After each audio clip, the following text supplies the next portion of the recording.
grand danger de l'Afrique noire, ce n'est pas le christianisme, c'est le panafricanisme. On a beaucoup de frères convertis à l'islam d'Afrique subsaharienne qui sortent de l'islam à cause justement de cette incompatibilité culturelle, etc. Et ils ont l'impression que soit tu deviens un arabe, soit tu n'es pas un vrai musulman. Et souvent l'épreuve du mariage, quand il y a un refus, deux refus, quand son meilleur ami refuse parce que c'est un noir, et c'est difficile. Oh oui, c'est juste une parenthèse. Mais je pense que c'est un truc important. Et ça, tu vois, vous avez un travail à faire.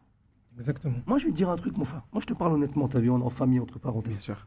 Moi, je trouve que dans la communauté noire, il faut se réveiller au niveau de la da'wah.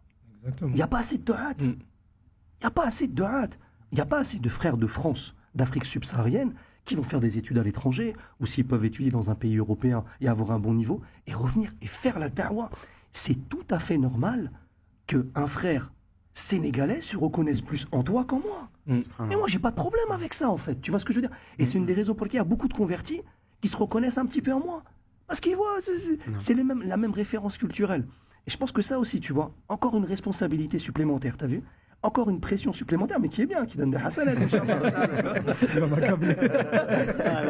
Non, excuse-moi, j'ai beaucoup parlé, mais tu sais, vous savez, wallah, la communauté subsaharienne fait face à un grand danger.